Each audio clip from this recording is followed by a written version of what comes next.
영국의 선박 박물관에는 특별한 배 한 척이 있다고 합니다. 이 배는 로이드라는 보험회사가 계획을 들여서 낙찰받아가지고 이 박물관에 기증한 것입니다. 1894년도에 첫 출항을 했는데 이 배가 대서양을 건너는 동안에 116번의 암초와 충돌했고 138번의 빙산과 부딪혔으며 13차례의 화재를 겪었고 또 폭풍을 만나서 돛대가 207번이나 부러졌다고 합니다. 그럼에도 불구하고 이 배는 끊임없는 사고 상처투성이이지만 이 배는 거센 파도를 견디면서 침몰하지 않았습니다. 오히려 자신감 넘치는 거인처럼 주어진 임무를 잘 완수했습니다. 이 배를 관람한 사람들에게 관람 방명록의 기록을 보니까 이런 글자가 제일 많았습니다. 파도를 만나보지 못한 배는 없다. 인생이라는 바다에 역시 온전하기만 했던 배는 없다. 라는 글이었습니다. 세상은 바다와 같습니다. 세상은 항해하는 인생과 같습니다. 우리 인생은 삶을 살아가면서 거친 파도를 헤칠 때가 참 많습니다.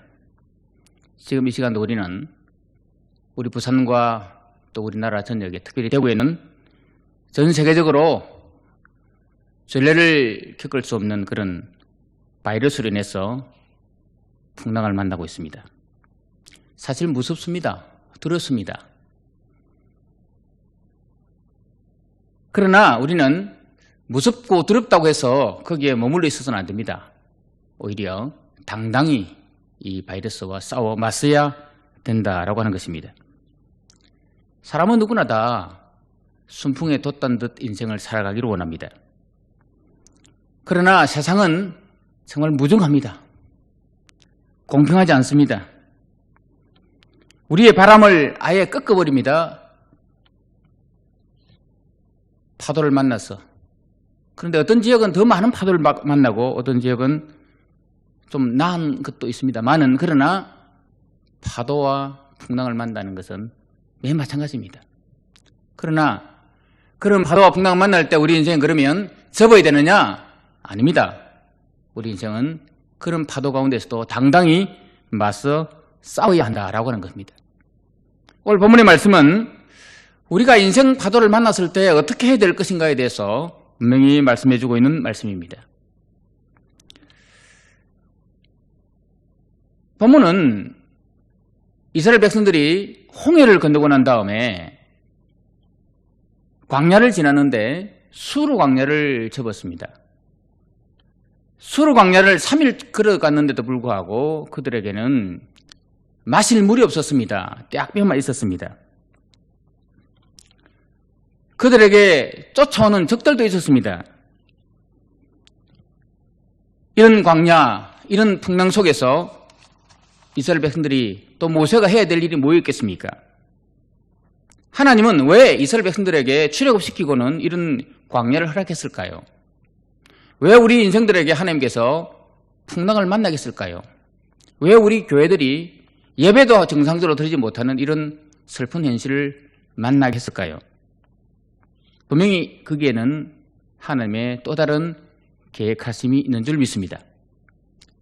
그러면 왜 광야를 만나게 했는가? 첫째로는 우리 인생 광야 만날 때 하나님을 바라보라고 우리에게 광야를 허락했습니다. 복음서에 보면 괴로울 때 주님의 얼굴 보라 평화의 주를 바라보아라. 괴로울 때 주 바라보라 했습니다.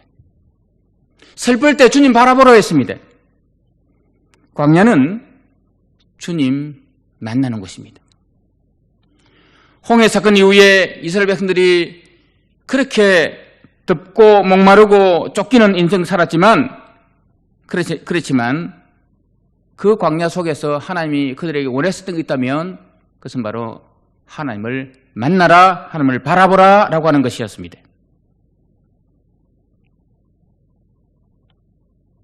여러분, 우리가 잘 알고 있는 다윗 왕 같은 경우도 어렵고 힘든 일이 있을 때마다 그는 항상 어디로 도망갔는가 하면 광야로 갔습니다.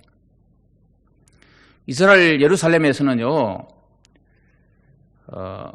기드론 골짜기와 흰놈의 골짜기가 있습니다. 동쪽은 기드론 골짜기고 서쪽은 흰놈의 골짜기입니다. 서쪽으로 가면 푸르름이 있고 블레셋이 있는 땅입니다. 또 바다가 있습니다. 반면에 동쪽으로 가면 기드론 시내를 건너가면 유대 광야가 보입니다. 그러면 사람들이 어디로 도망가야 됩니까? 도망가기에는 제일 적절한 도망 장소는 나무가 있는 곳, 자기를 숨길 수 있는 그런 환경으로 가야 됩니다. 물이 있는 곳에 가야 됩니다. 그런데 다윗은 그런 숲이 있거나 물이 있거나 숨길 만한 은폐할 수 있는 그런 공간으로 도망가지 아니하고 다윗은 항상 기드론 시내를 건너갔습니다. 광야로 갔습니다. 왜요? 하나님 만나려고. 광야는 불뱀이 있습니다. 물이 없습니다. 사람도 없습니다. 적막합니다. 정갈이 있는 것입니다. 맹수들이 있는 것입니다. 아무도 도와줄 리가 없는 것입니다. 왜 다윗이 그리 갔을까요? 우둔해서? 아닙니다. 다윗은 하나님만이 나의 반석, 나의 산성, 나의 구원이라고 하나님만 바라보기 위해서 다윗은 광야로 갔던 것입니다. 시편 107편에 보면 23절에 이렇게 말씀하고 있습니다. 107편 23절 말씀 보면 배들을 바다에 띄우며 큰 물에서 일하는 자는 배들을 바다에 띄우며 큰 물에서 일하는 자라고 했습니다. 이 큰 물에 일하는 사람은 23절 하반절에 뭐라 했는가 하면 여호와의 행하신 일들과 그의 기이한 일들을 바다에서 바라본다 그랬습니다. 28절 말씀 보면 이렇게 말씀하고 있습니다. 이에 그들의 고통 때문에 여호와께 부르짖음에 그가 그들의 고통에서 그들을 인도하여 내시고 라고 했습니다. 그리고 30절 말씀에는 소원의 항구로 인도하시는도다 라고 했습니다. 여호와께서 그들이 바라는 항구로 인도하시는도다 라고 했습니다. 무슨 말인가 하면 큰 배들을 바다에 띄우는 사람, 큰 물이 과거 성경에는 큰 물이라고 했습니다. 인생의 고난을 겪는 사람은 하나님의 기이한 일들을 바라본다 그랬습니다. 결국 뭔가 하면 고난은 하나님께서 왜 우리 인생에 고난을 주었는가 할 때 그 고난은 우리 인생에게 하나님을 바라보라고 하는 하나님의 메시지, 하나님의 신호였습니다. 여러분, 광야에서 하나님 만나는 인생이 얼마나 축복된 인생입니까? 광야 같은 오늘 우리의 현실 가운데서 세상 바라보고 두려워할 게 아니라 이럴 때 더욱더 하나님을 만나고 하나님을 바라보는 여러분 되기를 주님의 이름으로 축복합니다. 하나님께서 이스라엘 백성들을 왜 광야로 인도했습니까? 왜 이스라엘 백성들에게 풍랑을 만나게 했습니까? 두 번째로는 하나님의 사랑을 깨닫게 하기 위해서 광야로 인도했습니다. 사랑하는 자녀일수록 혹독한 훈련을 합니다. 독수리가 새끼를 훈련할 때 방법과 같습니다. 사랑하지 않으면 내버려 둡니다. 로마서 1장에 보면 그 상실한 마음대로 내어버려 두었다라고 표현하고 있습니다. 그렇기 때문에 고난을 준다는 것은 하나님께서 우리를 사랑한다라고 하는 증거이기도 합니다. 그러면 하나님은 얼마나 우리를 사랑하십니까? 요한복음 3장 16절에 보면 하나님이 세상을 이처럼 사랑하사 독생자를 주셨으니라고 했습니다. 하나님이 얼마나 우리를 사랑하시면 하나밖에 없는 독생자를 주기까지 우리를 사랑했을까요? 누가복음 11장에 보면 너희가 악할지라도 좋은 것을 자식에게 줄 알거든 하물며 너희 하늘에 계신 아버지께서 구하는 자에게 성령을 주시지 않겠느냐라고 했습니다. 하나님은 우리를 사랑해서 독생자를 주시고 성령까지 보내주시겠다라고 말씀하고 있습니다. 그렇게 사랑하는 하나님께서 당신의 사랑하는 자녀들에게 고통을 줄 때는 그 고통 가운데 하나님의 사랑을 깨달으라라고 하는 그런 메시지가 포함되어 있습니다. 시편 107편 10절 말씀에 보면 이렇게 기록되어 있습니다. 사람이 흑암과 사망의 그들에 앉으며 공고와 쇠사슬에 매임은 우리가 흑암과 사망의 그늘에 앉았다 했습니다. 12절 말씀 보면 이렇게 말씀하고 있습니다. 그러므로 그가 고통을 주어 그들의 마음을 겸손하게 하셨으니 고통 중에 하나님께서 우리에게 겸손한 마음을 주신다고 했습니다. 13절 말씀에는 이렇게 표현하고 있습니다.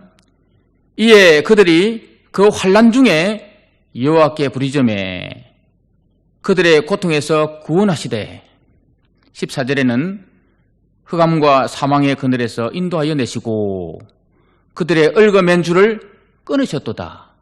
여러분, 하나님께서 얼마나 우리를 사랑하시면 흑암과 사망, 공고, 쇠사슬 이렇게 매여 있는 이 고통 중에도 우리가 고난 중에 있다 할지라도 사랑하기 때문에 우리가 하나님 앞에 부르짖기만 하면 고통에서 구원해 주시고 사망의 그늘에서 흑암에서 우리를 인도해 내신다. 사랑해서 우리를 인도해 주신다라고 했습니다. 고통을 주신 하나님, 고난을 주신 하나님, 그것은 바로 하나님의 사랑해서 우리를 변화시키기 위한 하나님의 방법이다라고 하는 것입니다. 그러므로 고통은 하나님의 사랑을 체험할 수 있는 것입니다. 내 중심에서 하나님 중심으로, 내 생각에서 하나님 사고로 전환시키기 위한 하나님의 사랑의 방법이었습니다. 여러분, 이런 말이 있지 않습니까?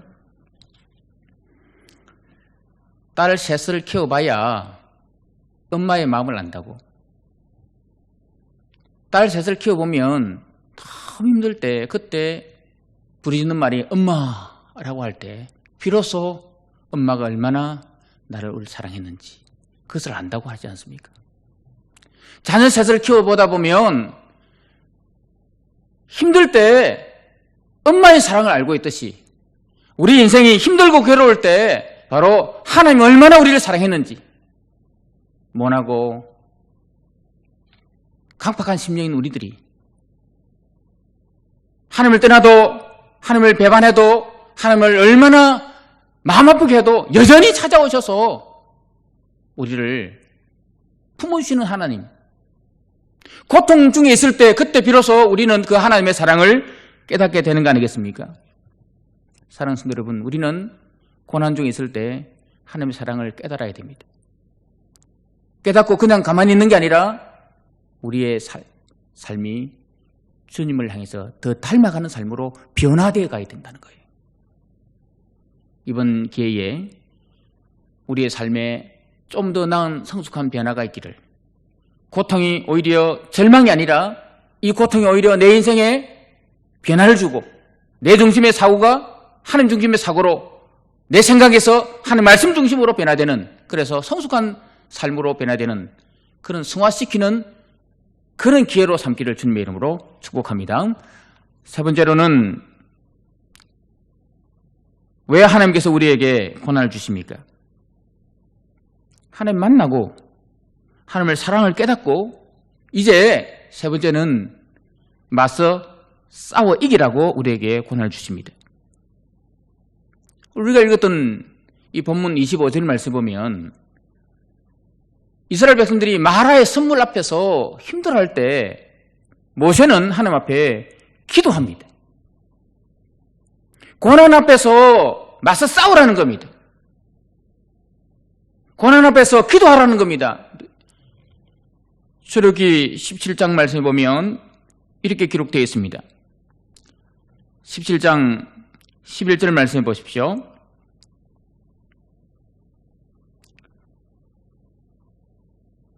모세가 손을 들면 이스라엘이 이기고 손을 내리면 아말렉이 이기더니 8절에 보면 바로 아말렉과 싸우는 전쟁 상황이었습니다. 이스라엘 백성들이 가나안 땅을 향해서 걸어가고 있을 때 아말렉 사람들이 이스라엘 사람들을 공격해 왔습니다. 이스라엘 백성들은 군인이 아닙니다. 아말렉 사람들은 군인들입니다. 전쟁하면 군인과 평민이 싸우면 어병들도 군인이 아니기 때문에 이길 수 없습니다. 여러분, 공격할 때 먼저 싸움을 거는 사람이 힘이 있어 싸움을 걸지 힘없는 사람이 싸움을 걸겠습니까? 60만 명이나 되는 많은 사람들이 장정만 60만인데 있지만 그럼에도 불구하고 장정 60만 명과 싸워 이기려고 하는 아말렉이 있기 때문에 그들 앞에서 이스라엘 백성들이 얼마나 쫄았겠습니까? 두려워했겠습니까? 그렇지만 성경은 뭐라고 기록되어 있는가 하면 출애굽기 17장 12절 말씀에 이렇게 기록하고 있습니다. 모세의 팔이 피곤하매 그들이 돌을 가져다가 모세의 아래에 놓아 그가 그 위에 앉게 하시고 아론과 훌이 한 사람은 이쪽에서 한 사람은 저쪽에서 모세의 손을 붙들어 올렸더니 그 손이 해가 지도록 내려오지 아니한지라. 모세가 기도했고 아론과 훌이 좌우에서 기도에 동력을 해줬기 때문에 그래서 결국은 아말렉과 싸워 이기는 거 아니겠습니까? 물론 최전방에는 여호수아가 싸우고 있고 후방에는 모세가 손을 들고 혼자 든 게 아니라 아론과 훌이 같이 동력하며 기도할 때 그때 아말렉과 싸움에서 이기게 된 거 아니겠습니까? 오늘 우리는 코로나19라고 하는 이 엄청난 아말렉을 만났습니다. 엄청난 도전을 만났습니다. 넘어질 수도 있습니다. 좌절할 수도 있습니다. 그러나 하나님께서 왜 우리를 이 고난 가운데 두게 했습니까? 맞서 싸우라고. 하나님을 만나고 바라보고 하나님의 사랑을 깨달았다면 이제 우리는 하나님을 믿고 하나님의 이름으로 예수 이름으로 아말렉과 코로나와 싸워야 될 줄 믿습니다. 피한다고 되는 게 아닙니다. 마스크 쓰고 집에 꼭꼭 숨었다고 되는 게 아닙니다. 지금은 의료인들이 여호수아처럼 최전방에서 수고합니다. 후방에 있는 우리는 어떻게 됐습니까? 모세처럼 거룩한 손을 들고 또 아론과 훌처럼 동력해가면서 기도하는, 앞에서는 치료하고 뒤에서는 기도하고 전방에서는 치료하고 후방에서는 기도하는 이 아름다운 사역이 이루어질 때 그때 우리는 이 아말렉과 같은 광야와 같은 어려움을 우리는 극복하게 될 줄 믿습니다. 사랑하는 여러분, 지금은 기도할 때입니다. 지금은 특별히 기도해야 될 때입니다. 뒤로 물러설 때가 아닙니다. 주저앉을 때가 아닙니다. 근본에 다니엘 기도회에서 어제부터 21일간 특별 영상 기도회가 시작되었습니다. 아침 6시에 업로드되어서 언제든지 볼 수 있도록 그렇게 했습니다. 13,000여 교회가 동참하고 있습니다. 우리 교회도 동참합니다. 사랑하는 여러분, 지금은 기도할 때입니다. 지금은 영상으로 통해서든지 가정에서든지 아니면 또 다른 그 어떤 골방에서든지 지금은 이 고난 가운데서 맞서 싸워 기도할 때인 줄 믿습니다. 뿐만 아니라 지금은 교회가 6.25 때도 예배를 중단하지 않았지만 우리나라 교회들의 대부분의 교회가 예배가 중단되는 그런 영상으로 예배드리는 이런 안타까움이 있습니다. 여러 가지 논쟁도 있을 수 있습니다만은, 그러나 저는 오히려 이 계기가, 코로나라고 하는 이 계기가 오히려 기도와 가정 예배를 회복하는 중요한 기회가 되기를 주님의 이름으로 축복합니다. 여러분, 19세기에는 또 그전에는 가정 예배가 아주 기본이었습니다. 이스라엘 백성들의 쉐마 교육이 기본이었습니다.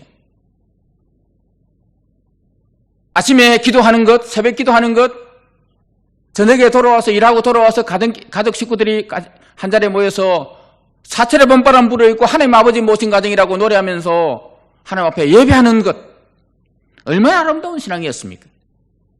이게 전통이었고 이게 기본적인 그런 신앙 규칙이었지만, 어느덧 20세기가 지나고 난 이후에 TV가 발달하고 핸드폰이 발달하고 영상 매스컴이 발달하다 보니까 사람들이 TV 앞에서, 아니면 핸드폰 앞에서, 아니면 인터넷 앞에서, 야간 문화 앞에서, 여러분 아십니까? 우리나라가 전 세계에서 포르투갈 다음으로 야간 문화를 즐긴다는 거 아십니까?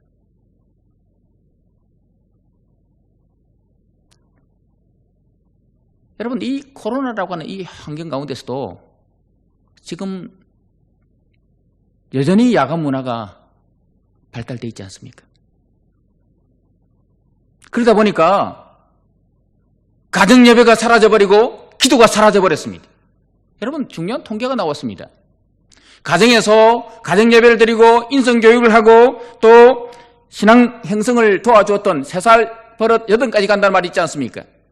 가정에서 신앙교육했던 사람들은 대학 졸업해도 청년이 되어도 여전히 신앙생활하지만, 가정에서 예배드리지 않고 교회에서 신앙생활했던 사람들, 여러분 대학 졸업하고 나면 90%가 신앙생활을 하지 않는다는 거예요.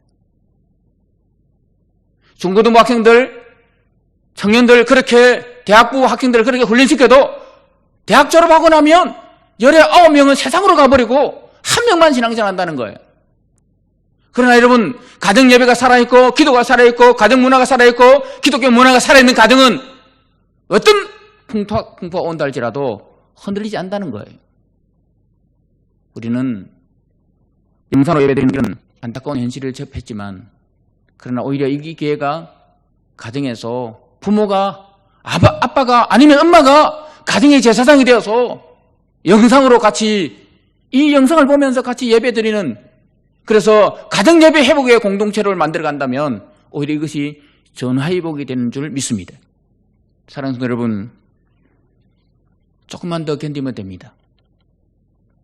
조금만 더 견디면 됩니다. 하나님의 사랑을 깨닫고 하나님을 바라보면서 고난과 맞서 싸우면서 조금만 더 견디면은 어떤 결과가 나오지 않습니까? 출애기 15장 27절 말씀입니다. 이렇게 말씀하고 있습니다. 우리 다 같이 말씀을 같이 읽겠습니다. 그들이 엘림에 이르니 거기에 물샘 12과 종이나무 이런 그루가 있는지라. 거기서 그들이 그 물 곁에 장막을 치니라. 우리 교회가 엘림 교회인데, 여러분 마라에서 엘림 사이는 얼마 거리인 줄 아십니까? 마라에서 고통 중에 물 없어서 원망했던 그 중에, 그 고통 중에서 있을 때 불과 엘림 사이 거리는 10km입니다. 10km. 반나절도 아닌 거리만 가도 엘림에 도착할 수 있는데 좌절할 이유가 있겠습니까? 하나님은 분명히 우리에게 고난을 주었습니다. 고통을 주었습니다. 힘든 어려움을 주었습니다. 그렇다고 해서 그것 때문에 좌절하거나 낙심하거나 불안해하지 말고, 오히려 이 기회가 하나님의 사랑을 깨닫는 기회가 되고 하나님을 바라보는 기회가 되고, 오히려 이 기회가 기도로 가정 예배가 회복해서 맞서 싸우는 기회가 되어서 조금만 더 참으면 주시는 하나님 엘림의 축복을 경험하는 복된 성도, 복된 교우 되기를 주님의 이름으로 축복합니다.